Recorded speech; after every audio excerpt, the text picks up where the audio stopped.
नमस्कार। इस वीडियो में मैं आपके साथ मृदुला सिन्हा के उपन्यास जो मेहंदी को रंग के कथानक की विशेषताओं पर बातचीत करूंगा। उपन्यासकार मृदुला सिन्हा द्वारा रचित उपन्यास जो मेहंदी को रंग एक सामाजिक समस्या को लेकर चलने वाला उपन्यास है। लेखिका ने इसमें अपनी अनुभूतियों का सहारा लेकर विकलांग की समस्या को अपने उपन्यास में उठाया है। भारत देश में विकलांग लोगों की समस्या अपने आप में एक बहुत बड़ी समस्या है और एक बड़ा विकराल और गंभीर रूप वह धारण किए हुए है। ये समस्या घटने की बजाय बढ़ते हुए रूप में ही हमें दिखलाई पड़ती है, क्योंकि जहां एक ओर प्रकृति प्रदत्त विकलांगता होती है, वहीं दूसरी ओर आज इतनी तेजी से यातायात के साधनों में बढ़ोतरी हो रही है कि दिन प्रतिदिन हजारों सड़क दुर्घटनाएं होती हैं और इन दुर्घटनाओं में शारीरिक विकलांगता का आना कोई बड़ी बात नहीं है। हाथ पैर टूट जाना या शरीर के किसी दूसरे अंग का भंग हो जाना, इसे समय का फेर कहना उचित है। इस प्रकार की होने वाली दुर्घटनाओं के सहायतार्थ हमारे देश में सरकारी और गैर सरकारी बहुत सारी संस्थाएं हैं जो कि अपंगों का उपचार तो करती हैं, लेकिन अपंगों को जिन मानवीय संवेदनाओं की अपेक्षा होती है वो इन्हें वहां से प्राप्त नहीं हो पाती। मृदुला सिन्हा ने विकलांगों के जीवन को अपने उपन्यास के कथानक का आधार बनाया है। अपने पूर्व कथन में वे कहती हैं कि एक विकलांग के कारण उसके घर वाले अपने भाग्य को ही खोटा समझने लगते हैं, और सच्चाई यही है कि उनके जीवन का दृष्टिकोण ही बदल जाता है। जिस पर बीतती है वही समझ पाता है, और जिस पर बीती है वह इनके लिए कुछ करता है तो वह स्वाभाविक होता है और उपयोगी भी। घटनाओं के तंतु जाल को कथा वस्तु या कथानक कहा जाता है। किसी भी विधा में जो कहानी या जो कथा है वह उपन्यास या उस विधा की कथानक कही जाती है, और उपन्यास के कथानक में वो सब चीजें होनी चाहिए जो कि उसे सफल बनाए।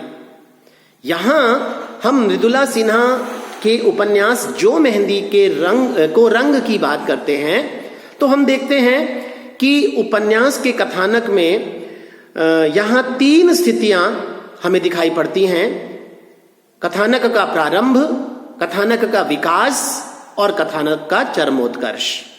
इन स्थितियों से यदि हम इस उपन्यास को देखते हैं तो इस उपन्यास में सहज रूप से ही हमें ये तीनों की तीनों स्थितियां दिखाई पड़ती हैं। कथावस्तु का आरंभ शालिनी के कृत्रिम पैरों के बनने से होता है, और विकास की अवस्था में संस्था में घटित होने वाली विविध प्रकार की घटनाएं हैं। शालिनी का विगत जीवन भी इसी क्रम में आ जाता है। अनेक अपंग व्यक्ति जैसे यूनुस मियां, महेश, केरल से आए दंपत्ति आदि संस्था में आते हैं और कृत्रिम अंग लगवाकर चले जाते हैं। चरमोत्कर्ष की दृष्टि से दद्दा की विदेशी पत्नी का आगमन, उनके आरोप प्रत्यारोप और उनके बाद दद्दा जी का शालिनी के प्रति कोमल और विश्वास भरा व्यवहार, ये सारी की सारी घटनाएं कथावस्तु को चरम स्थिति पर लाकर रख देती हैं। इस प्रकार हम कह सकते हैं कि उपन्यास में विभिन्न स्थितियों का सफल चित्रांकन लेखिका द्वारा किया गया है। यहां तक उपन्यास की गतिशीलता की बात करें तो गतिशीलता बहुत जरूरी है, क्योंकि इसी के माध्यम से पाठक उससे जुड़ता हुआ आगे बढ़ता चला जाता है। इस उपन्यास की कथा में पूरी तरीके से गतिशीलता दिखाई पड़ती है। प्रारंभ में शालिनी की कृत्रिम टांगों की स्थिति का वर्णन, संस्था के क्रियाकलापों का वर्णन, शालिनी, मास्टर जी, शर्मा जी और दद्दा जी का रोगियों के प्रति लगाव, उनके प्रति सहयोग, इन सब चीजों का चित्रण और चरम स्थिति के रूप में दद्दा जी की पत्नी का आना आदि सारी घटनाएं इसके कथानक को, इस उपन्यास के कथानक को गतिशीलता प्रदान करती हैं और पाठक को उपन्यास को पढ़ने के लिए एक आकर्षण उत्पन्न करती हैं।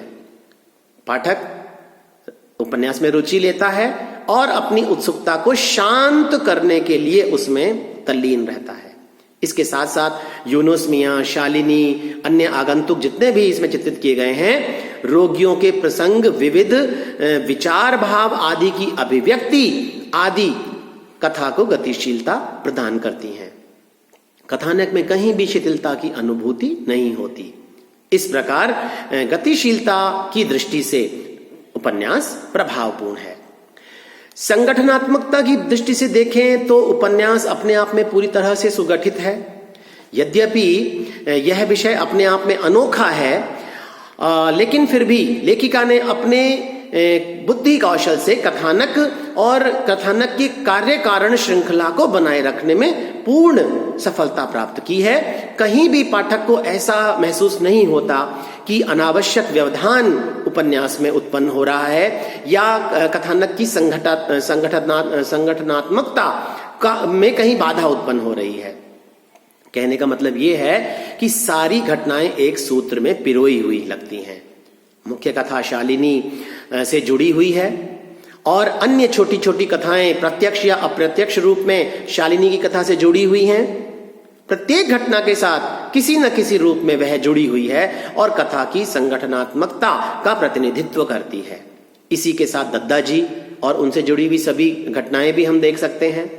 उपन्यास में आने वाली प्रासंगिक जो कथाएं हैं, चाहे वे यूनुस मियां की हों या किसी दूसरे पात्र की हों, सभी की सभी कथाएं मूल कथा का अभिन्न अंग प्रतीत होती हैं। अगर हम उन्हें हटा दें तो कहीं ना कहीं उपन्यास की रुचि में और आकर्षण में बाधा उत्पन्न होगी। सजीवता की दृष्टि से यदि देखें तो उपन्यास में बहुत सबसे बड़ी खूबी यह है कि इसके कथानक में एक के बाद एक घटना घटित होती रहती है और वह पाठक के मस्तिष्क में एक सजीवता बनाए रखती है। शर्मा जी का बार बार आना, यूनुस मियां का आना, महेश द्वारा लोगों को बरगलाने वाली बातें और विदेशी महिला का आना, ये सभी बातें, ये सभी प्रसंग उपन्यास के कथानक को सजीवता प्रदान करते हैं। रोचकता की दृष्टि से भी यदि देखें तो सामाजिक उपन्यास है और कथा वस्तु में हर मोड़ पर लेखिका ने इसमें रोचकता रखने की चेष्टा भी की और वे सफल भी रही। गंगा का तट, यूनुस मियां और उसकी बेगम का प्रेम प्रसंग, केरल से आए हुए दंपतियों का आपसी प्रेम, उनका लगाव, ये सारे के सारे प्रसंग बहुत रोचक हैं और इसलिए रोचकता की दृष्टि से ये उपन्यास खरा उतरता है। कौतूहल की बात करें तो इस उपन्यास के कथानक में शालिनी के भविष्य को लेकर पाठकों के मन में एक कौतूहल बना रहता है और वह कौतूहल अंत तक बना रहता है कि उसका भविष्य क्या होगा, आगे चलकर उसका क्या बनेगा। इसके साथ साथ ही संस्था के जो विविध क्रियाकलाप हैं और कथानक में आने वाले विविध प्रसंग हैं, वे भी पाठक के मन में एक कौतूहल जगाते हैं। उपन्यास के अंत में जब एक विदेशी महिला आती हैं तो उनके आने से पाठक के हृदय में कौतूहल और अधिक बढ़ जाता है। इस प्रकार उपन्यास की चरम परिणति ही इस कौतूहल को शांत करती है।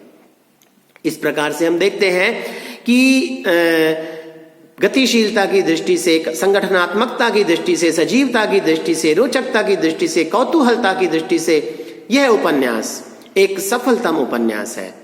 इसके साथ ही कुछ और भी विशेषताएं जैसे सहजता है, उद्देश्यपूर्णता है, क्रमिकता है, संभवता है, ये भी इस उपन्यास के कथानक को और अधिक अच्छा और आगे बढ़ाने वाला बनाती हैं। इस प्रकार जो मेहंदी को रंग उपन्यास कथानक की दृष्टि से अपने आप में एक विशिष्ट उपन्यास है और एक अच्छे उपन्यास के कथानक में जो विशेषताएं होनी चाहिए वे सारी की सारी मृदुला सिन्हा ने अपने इस उपन्यास में रखने की कोशिश की और वे इसमें सफल भी हुई। धन्यवाद।